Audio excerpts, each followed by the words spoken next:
Olá pessoal, como vocês estão? Espero que estejam todos bem e se cuidando aí. Hoje nós vamos conversar um pouco sobre o tema causa e efeito, dando um enfoque no subtema gênero e homossexualidade. Eu sou Eduardo Bonfim, muitos já me conhecem, outros não, mas eu atuo na área de infância e juventude da União Espírita Mineira e com muita alegria estou aqui no dia de hoje para dialogar com vocês, tá bom? Vamos começar com a nossa prece de abertura, em seguida daremos continuidade ao nosso estudo do tema de hoje. Bondoso amigo Jesus, companheiros espirituais inseparáveis, nos auxiliem no entendimento da mensagem que será trazida neste momento, que possamos buscar aprender, chegar a um entendimento, e que isso sirva como uma sementinha que vai germinar e dar bons frutos dentro dos nossos corações e mentes. Obrigado mais uma vez pela oportunidade em que, mesmo não estando próximos fisicamente uns dos outros, estamos aqui unidos em pensamento e em vibração. Fica conosco, bondoso amigo, fazendo de cada um de nós instrumentos diários do teu amor e da tua paz. Que assim seja. Bem, meus amigos e minhas amigas, hoje, como vocês já viram aí na nossa capa, o nosso tema vai ser causa e efeito, dando um enfoque ali a pedido da equipe responsável pela tarefa, dando um enfoque no subtema gênero e homossexualidade. Vamos começar começando aqui com os nossos slides, tá? Bem, nós sabemos que o planeta Terra, ele tem muitas situações, muitos momentos, muitas oportunidades, mas ao mesmo tempo todos nós que aqui estamos, espíritos encarnados que somos, estamos vivenciando uma experiência na matéria. Por esse motivo, terminamos por necessitar e tomar decisões, ou seja, fazer escolhas. Todas as nossas escolhas têm uma causa e terão um efeito, ou seja, toda ação que nós tivermos gerará uma reação. É isso que nós chamamos de lei de causa e efeito. E sabemos que mesmo sendo indivíduos e cada um tendo o seu papel, de alguma forma temos um impacto no planeta. Para chegarmos a esse entendimento, vamos fazer uma análise, segundo a ótica do Livro dos Espíritos, ali na terceira parte, em que trata basicamente das leis morais, sobre o que é esse bem e esse mal. Ou seja, todas as nossas escolhas, elas nos levam a consequências. E muitas vezes nós não conseguimos entender o que são escolhas boas ou escolhas ruins, né? Então, temos aí o bem e o mal. O bem é tudo aquilo o que é conforme a lei de Deus. O mal, tudo o que lhe é contrário. Assim, fazer o bem é proceder de acordo com a lei de Deus, e fazer o mal seria infringi-la. Mas nós ficamos nos questionando, Eduardo, de que lei estamos falando? Qual é essa lei? Lei de Deus. Essa lei de Deus, como nós já estudamos em outras oportunidades, é a lei do amor. E vamos chegar ao final desse estudo de hoje entendendo um pouco mais e esclarecendo as nossas mentes um pouco mais, ou despertando esse interesse para estudarmos e nos aprofundarmos um pouco mais. Só que, para entendermos dessa lei de amor, nós precisamos chegar ao entendimento onde é que eu vou buscar essa lei? Onde é que eu vou buscar como praticar essa lei? E aí, Kardec faz essa pergunta aos espíritos. Onde é que está essa lei de Deus? Onde está escrita a lei de Deus? Em que os espíritos respondem que ela está em nossa consciência. Lá na pergunta 621 de O Livro dos Espíritos. Mas vejam, se ela está em nossa consciência, precisamos lembrar que quem tem a consciência é o espírito. Ela está em nossa essência, em que nós somos de fato. Espíritos vivenciando uma experiência material. E dentro de toda essa ótica, dentro desse diálogo que estamos tendo sobre a causa e sobre o efeito, e tendo a consciência de que o bem, que o mal, que essas escolhas que fazemos, que é a utilização do nosso livre-arbítrio, como Emmanuel bem fala sobre a responsabilidade da utilização do livre-arbítrio, no livro que leva o seu próprio nome, livro Emmanuel, no capítulo 5, logo no início, ele vai nos falar que as consequências daquilo que acontece com cada um de nós são apenas reflexo da boa ou da má utilização do nosso livre-arbítrio. O que nós podemos trazer para essa reflexão que muitos de nós ouvimos. Não existe castigo nem recompensa. O que existe é consequência. O plantio é livre, mas a colheita é obrigatória, pois tudo na vida, em nossa existência, tem um preço. Não estamos falando aqui de um preço em dinheiro em si, mas sim do valor que todas as nossas atitudes representam para a sociedade. Então vejam, nosso tema de hoje faz uma abordagem específica sobre orientação sexual, sobre sexualidade, sobre gênero e homossexualidade. Mas para falarmos disso e chegarmos ao entendimento disso unificado com o tema central que é causa e efeito, precisamos entender algumas coisas e alguns processos. Sexualidade, por exemplo, nós vamos ter aí as suas definições. Porque, para falarmos de gênero, de homossexualidade, é necessário que falemos primeiro sobre a sexualidade. Sexualidade é o conjunto dos fenômenos da vida sexual. São as manifestações da identidade sexual que nós vamos ver mais à frente. É como o indivíduo se comporta e se vê. Os gestos, comportamentos, maneira de sentar, falar, andar, são também manifestações da identidade sexual.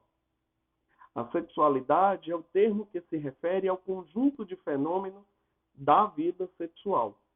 Ela é o aspecto central de nossa personalidade, por meio da qual nos relacionamos com os outros, conseguimos amar, ter prazer e procriar.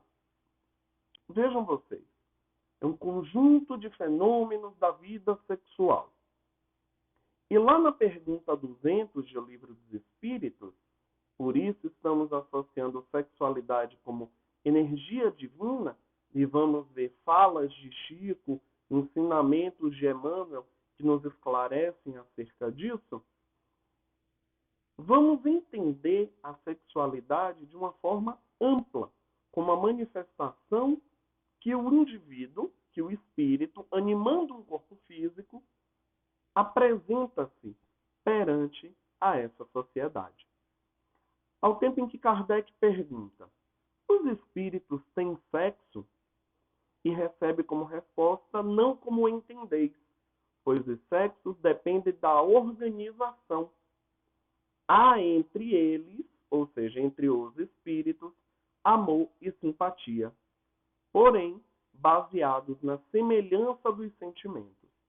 Vejam vocês, o que unifica, o que junta esses espíritos, nós espíritos, é essa associação entre o amor e a simpatia que possuímos uns para com os outros, independente dessa questão de sexo, de orientação sexual, que nós vamos ver mais à frente. As relações nada mais são do que trocas energéticas, onde nos retroalimentamos ou nos agredimos reciprocamente, de conformidade com os nossos objetivos, ou seja, vai depender do tipo de sentimento apresentado. Ou seja, tudo está associado à ligação que temos uns com os outros, dessa semelhança dos sentimentos, através do amor e da simpatia. Na doutrina espírita, a gente vai entender a linguagem do amor da seguinte forma: o amor resume toda a doutrina de Jesus, porque é o sentimento por excelência. E os sentimentos são os instintos elevados à altura do progresso realizado. No seu ponto de partida, o homem, ou seja, o ser, enquanto espírito encarnado, só tem instintos.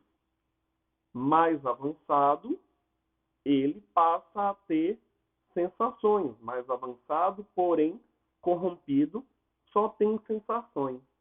Mais instruído e purificado, passa a ter sentimentos. O amor passa a ser esse sentimento. E o amor é o requinte do sentimento. Não o amor no sentido vulgar do termo, mas esse sol interior que reúne e condensa em seu foco ardente todas as aspirações e as revelações sobre-humanas. Vejam que dentro dessa questão da sexualidade, um ponto importante que precisamos tomar cuidado, e lembrando que aqui a gente está trazendo um enfoque para a criança, para o jovem, para o entendimento como um todo, nós temos papéis a serem desempenhados. E temos aí o papel da família. A criança, por exemplo, que recebemos em nosso lar, não é um bloco em branco, onde podemos escrever qualquer mensagem ou ditar qualquer conteúdo.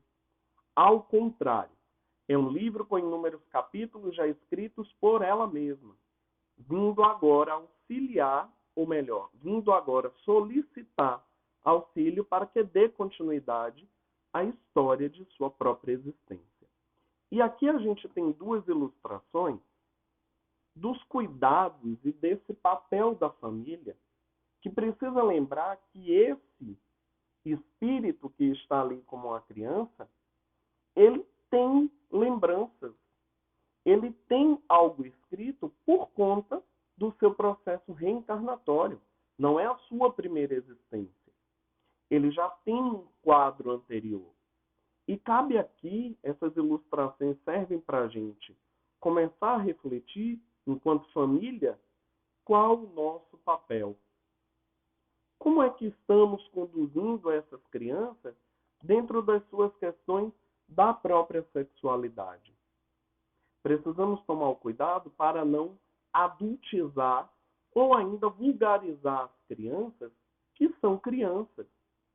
E aí estamos falando de roupas, de vestimenta, de linguagem.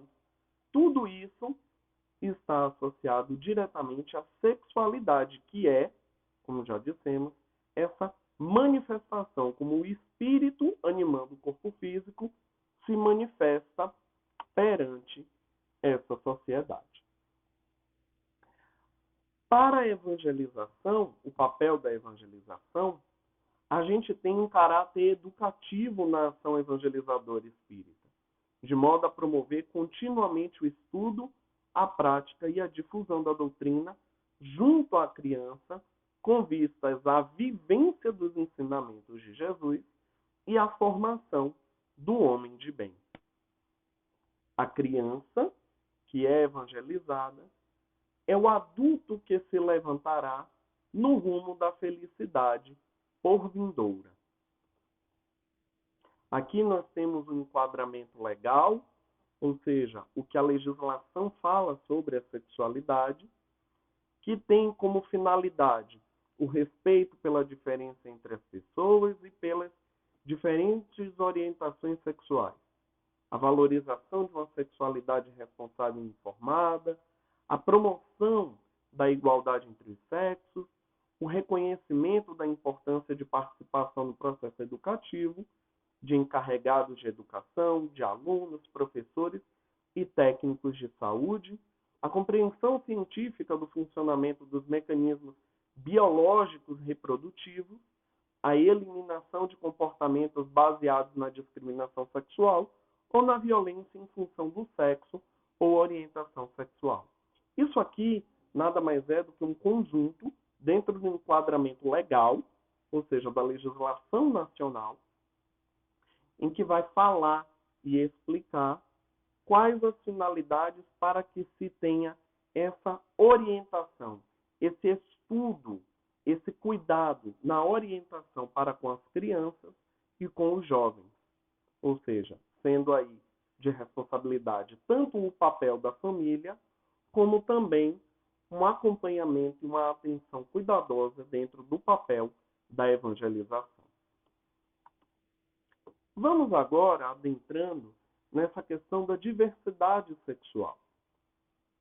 A sexualidade humana é formada por múltiplas combinações de fatores biológicos, psicológicos e sociais, e é basicamente composta por 3 elementos. Um é o sexo biológico, ou seja, aquele sexo que você nasceu. Ou seja, o que é definido hoje como macho ou fêmea por ter um determinado órgão ou outro, e também o intersexo, que era chamado antigamente de hermafrodita. A linguagem agora mudou e é chamada de intersexual, que possui os 2 sexos biológicos. Nós temos ainda a orientação sexual. A orientação sexual é a pessoa por quem você sente algum nível de atração. E aí nós temos algumas nomenclaturas que são a heterossexualidade, a homossexualidade, a bissexualidade, pansexualidade e a sexualidade assexual, tá? Ou seja, o heterossexual sente atração, ou seja, se identifica mais com pessoas de sexo oposto ao seu sexo biológico, homossexual com pessoas do mesmo sexo biológico, bissexual de ambos os sexos, pansexual não tem distinção por quem sente essa atração, tem a capacidade, se identifica com a capacidade de ter atração pelo heterossexual, pelo homossexual ou pelo bissexual. E o assexuado é aquele que não sente uma necessidade, nenhuma atração por nenhuma dessas outras orientações sexuais. E temos ainda a identidade de gênero. A identidade de gênero é a maneira com que você se enxerga. E temos aí 3 nomenclaturas centrais, mas que se subdividem em outras também. Nós temos aí o cisgênero, que é a identidade de gênero que está alinhada ao sexo biológico, ou seja, o espírito ele reencarnou num corpo biologicamente masculino, ou seja, biologicamente como macho, tem como orientação sexual a homossexualidade, mas ainda assim não se enxerga como uma mulher, no caso do homem, ou como um homem, no caso da mulher homossexual. O que é que acontece aí? Essa identidade de gênero, cisgênero, está alinhada ao sexo biológico. Ok? Os transexuais têm a identidade de gênero diferente do sexo biológico. Por isso quando a pessoa nasce com um corpo biológico feminino, essa pessoa, ela decide por fazer um processo de transição, né? Ela modifica, faz todo um acompanhamento médico e tal, ou ainda que não faça nenhum tipo de tratamento ou até mesmo nem modifique a sua questão biológica, ela se identifica, na cabeça dela, ela se identifica como alguém diferente daquele sexo biológico que o seu corpo possui. E o transgênero são pessoas que transitam entre os gêneros. Em alguns momentos, essa pessoa se identifica no gênero masculino e em outros momentos no gênero feminino. Aqui a gente tem uma imagem que ilustra bem. A identidade de gênero é aqui dentro, dentro da cabeça, da mente. Ou seja, é a maneira como você se enxerga, como homem, como transgênero ou como mulher. A orientação sexual é o seu sentimento, é aquilo que você sente.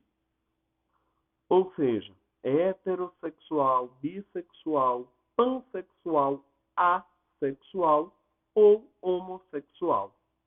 E temos ainda a definição do sexo biológico, que é como você nasceu, enquanto espírito encarnado, encarnou neste corpo como um ser masculino, como um ser feminino, organicamente falando, ou como um ser intersexual, possuindo aqui os dois sexos biológicos.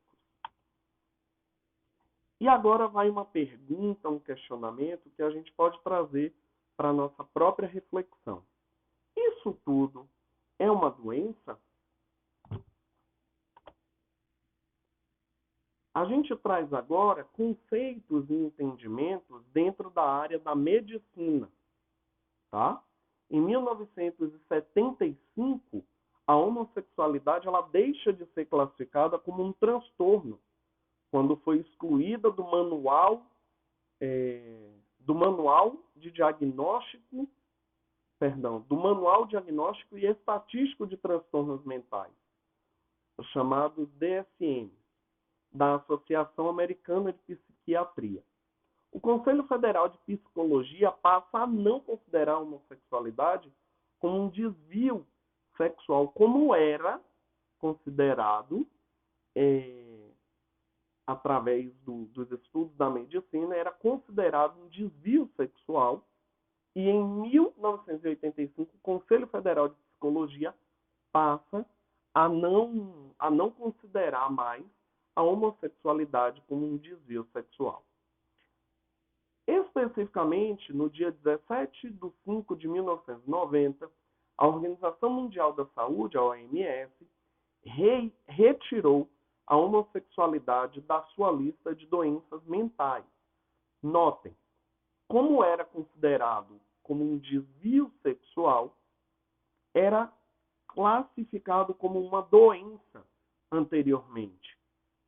Ou seja, na classificação internacional de doenças, conhecido como CID, era classificado como doença a homossexualidade. E essa data, 17 de 5 de 1990, foi a data que passou a ser celebrada como Dia Internacional contra a Homofobia. Em 1991, a Anistia Internacional passou a considerar a discriminação contra homossexuais uma violência aos direitos humanos, ou seja, passando aí a ter um outro nível de consciência acerca do que se deveria definir, não é? Como um entendimento de que aquilo não era uma escolha, ou seja, era um processo em que a pessoa se identificava, está associada ao seu próprio sentimento, a como ela se sente. E em 2018, a Organização Mundial de Saúde retirou a transexualidade, lembra lá que a gente falou? Quando a pessoa nasce com um corpo biológico e, com o passar do tempo, não se identifica com aquele corpo biológico, ela é chamada de transexual como identidade de gênero. E aí, a Organização Mundial de Saúde passou também a retirar a transexualidade da sua lista de doenças mentais. Nós temos aqui outros dois fatores de importante esclarecimento. Primeiro deles, homossexualidade e homossexualismo. O adequado, o correto, a nomenclatura correta é homossexualidade, como a gente pode ver aqui, marcado de verde, porque o sufixo ismo, ele conota patologia para a área médica. Ou seja, é incorreta a utilização do termo homossexualismo para se referir à orientação sexual homossexual. Por quê? Porque não é uma doença. Não está associado a nenhum tipo de doença ou transtorno psicológico. Já aqui, nós estamos falando de orientação sexual ou opção sexual. A forma adequada é orientação sexual. Pelo mesmo motivo que a gente citou no slide anterior. Ninguém escolhe ser heterossexual, da mesma forma que ninguém opta por ser gay, lésbica, bissexual. Dessa maneira, a forma adequada e respeitosa é que, digamos, que a orientação sexual de determinado indivíduo é heterossexual, a orientação sexual, ou seja, como ele se identifica. Ok? Vamos tratando aqui, agora, de uma forma um pouco mais aprofundada, dentro dos conceitos da doutrina. Vejam vocês, a pergunta 200 é perguntando como se o espírito possui sexo. A pergunta 200 de O Livro dos Espíritos. E aí, os espíritos respondem para Kardec que não da forma com que entendemos, porque o sexo ele provém desta organização física que possuímos. Na pergunta 201, em nova existência, pode o espírito que animou o corpo de um homem animar o de uma mulher e vice-versa? E os espíritos respondem, de certo, são os mesmos espíritos que animam os homens e as mulheres. E Emmanuel vem nos esclarecer no livro Vida e Sexo, pela psicografia de Chico Xavier, no capítulo 21, dizendo o seguinte: o homem e a mulher serão desse modo, de maneira respectiva, acentuadamente masculino ou acentuadamente feminino, sem especificação psicológica absoluta. Por que ele faz isso? Ele faz essa referência, por quê? Porque o espírito ele passa por diversas reencarnações. Muitas vezes na posição do feminino, em outras do masculino, o que termina por sedimentar o fenômeno da bissexualidade, por conta dessa transição que o espírito faz entre as suas encarnações. É importante aqui ressaltar que eu não estou dizendo que porque o espírito reencarna como homem e como mulher, que ele terá a sua identidade, a sua orientação de gênero como bissexual. É apenas um enfoque, um ponto que Emmanuel traz de reflexão para explicar essa questão da bissexualidade, mais ou menos pronunciado em quase todas as criaturas. Ele fala que de algum nível, em algum grau, pode existir, ele não fecha a questão, tá? Pode existir a bissexualidade em quase todas as criaturas. E aí ele explica que o homem e a mulher serão desse modo, de maneira respectiva, acentuadamente masculino ou acentuadamente feminina, sem especificação psicológica absoluta. E aí, ainda no mesmo livro, no livro Vida e Sexo, Emmanuel fala sobre a homossexualidade, que àquela época em que a obra foi trazida, também chamada de transexualidade em alguns círculos da ciência, definindo-se no conjunto de suas características por tendência da criatura para comunhão afetiva com uma outra criatura do mesmo sexo. Não encontra explicação fundamental nos estudos psicológicos que tratam do assunto em bases materialistas, mas é perfeitamente compreensível à luz da reencarnação. E ele continua: a coletividade humana aprenderá gradativamente a compreender que os conceitos de normalidade e de anormalidade deixam a desejar quando se tratam simplesmente de sinais morfológicos, para se erguerem como agentes mais elevados de definição da dignidade humana. O que é que ele está trazendo aqui com essa fala? Ele traz que vamos entender em determinado momento, enquanto humanidade que também evolui, que conceito de normalidade ou de anormalidade deixa de existir por conta física, por conta orgânica, mas se erguem aqui como agentes mais elevados da dignidade humana. Ou seja, as atitudes, as ações que aquele espírito que anima o corpo físico exerce perante a sociedade. Continua: observadas as tendências homossexuais dos companheiros reencarnados nessa faixa de prova de experiência, é forçoso se lhes dê um amparo educativo adequado, tanto quanto se administra instrução à maioria heterossexual.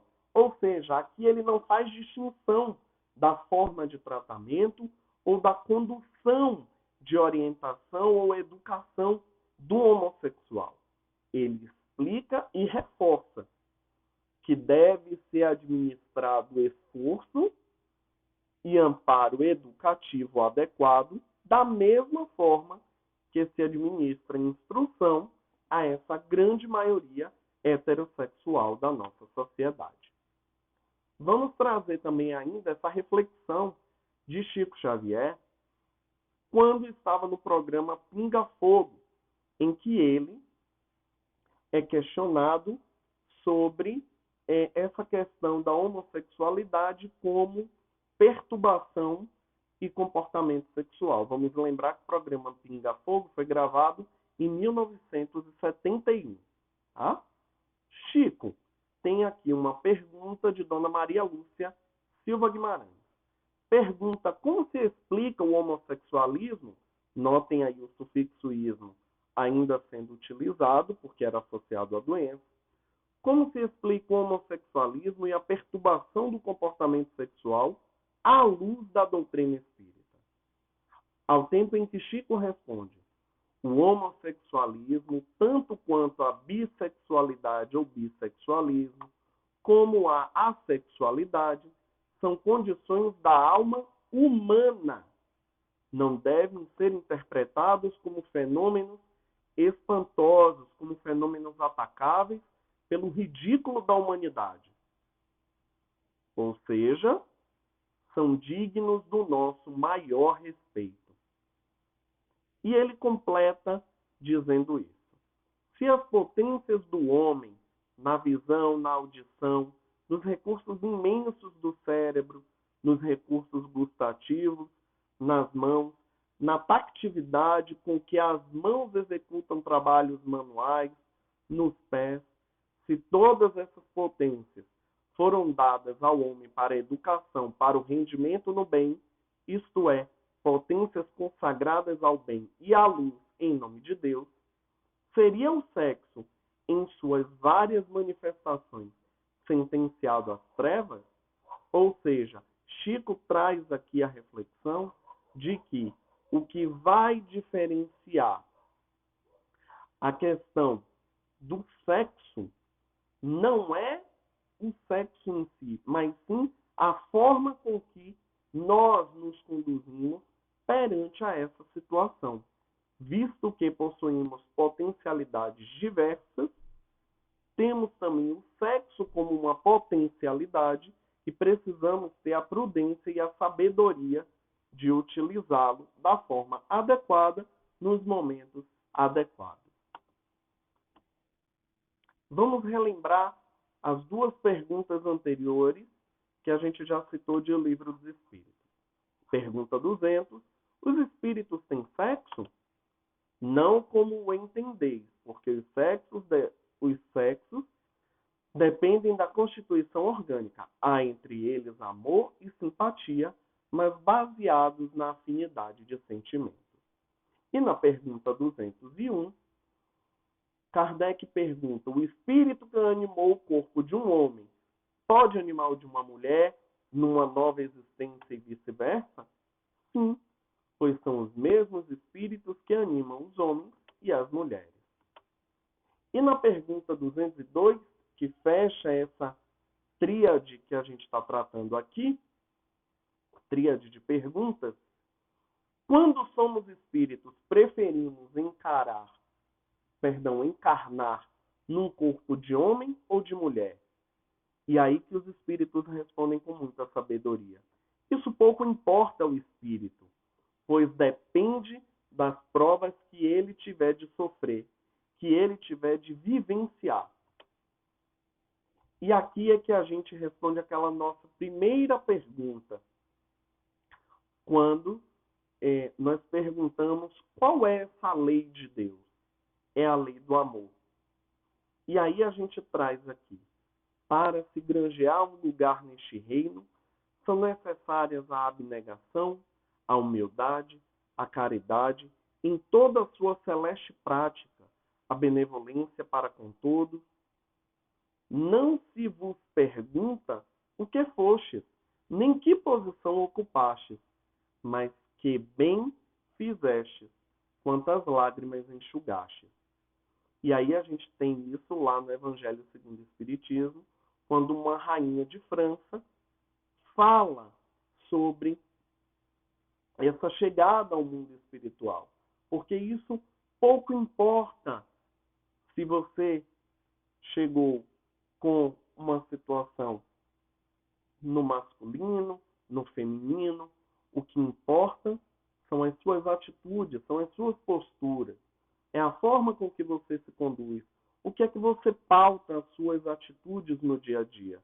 E aqui a gente tem duas figuras que representam Chico Xavier, que trouxe para nós essa reflexão vivenciada, essa vivência diária e constante da dedicação e do amor ao outro. Porque em nenhum momento vai perguntar quem fomos nós, que posições ocupamos, mas sim qual bem fizemos, quantas lágrimas enxugamos, quantas vezes estávamos ao lado de alguém e pudemos fazer o bem utilizando o amor como pauta.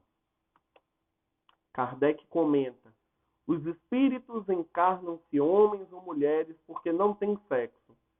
Como devem progredir em tudo, cada sexo, como cada posição social, oferece-lhes provas e deveres especiais e novas ocasiões de adquirir experiências.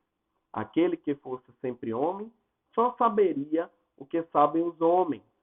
Por isso, vem essa importância do espírito vivenciar essas duas oportunidades e esses dois momentos, cabendo ao espírito identificar em si como ele se sente para saber como conduzirá o seu próprio caminhar neste mundo. Na lei de igualdade, pois todos nós somos espíritos e por isso iguais perante a Deus, todos tendem para o mesmo fim. E Deus fez as suas leis para todos. Vale dizer que Deus não concedeu superioridade natural a nenhum homem, nem pelo nascimento, nem pela morte, pois todos estão submetidos às mesmas leis naturais. Todos nascem com a mesma fragilidade, passam pelas mesmas tribulações, que caracterizam a condição humana, e todos têm em comum um mesmo princípio e a mesma destinação. Esta é a essência da igualdade natural que caracteriza o ser humano. A escala do progresso é sublime e infinita. O mineral é atração, o vegetal é sensação, o animal é instinto e o homem é razão. O Cristo não nos pediu muita coisa, não exigiu que nós escalássemos o Everest ou fizéssemos grandes sacrifícios. Ele só pediu que nós nos amássemos uns aos outros. Isso aqui é a máxima do respeito. E o respeito nada mais é do que o amor vivenciado e praticado. Causa e efeito, que é o nosso tema central. Sexualidade e homossexualidade. Tudo isso. Agora que entendemos, como vamos agir? Qual será a nossa forma de nos conduzirmos? Sabemos que todas as nossas atitudes levarão a consequências. Como vamos conduzir as nossas próprias posturas e a nossa própria condução para com o outro? De que importa para o meu processo evolutivo julgar a orientação sexual de um ou de outro? Mas cabe a mim, como pai, como mãe, como responsável, como aquele que educa, como aquele que orienta. Cabe a mim o papel de buscar entender como aquele espírito informação nessa encarnação, que já tem memórias anteriores, poderá conduzir-se nesse processo e como nós, responsáveis, podemos auxiliar nesse progresso e nesse processo evolutivo. Nossos slides acabam aqui. E é importante refletirmos, meus amigos e minhas amigas, nessa mensagem de hoje, refletindo sobre aquilo que Chico nos traz, refletindo sobre essa lei maior, que é a lei de Deus, a lei do amor, que está gravada em nossa própria consciência, cabendo a cada um de nós colocar isso em prática, dia a dia. Jesus, quando veio à Terra, que ele reencarnou, ele nos diz: amai-vos uns aos outros, como eu vos amei. Amar a Deus sobre todas as coisas e ao teu próximo, como a ti mesmo. Ele não faz distinção de gênero, de identificação, de identidade, de sexo biológico. A avaliação é do indivíduo, é a avaliação do espírito. Muito obrigado, meus amigos, muito obrigado, minhas amigas. Um grande beijo e até uma próxima oportunidade em que poderemos dialogar sobre temas à luz da doutrina espírita.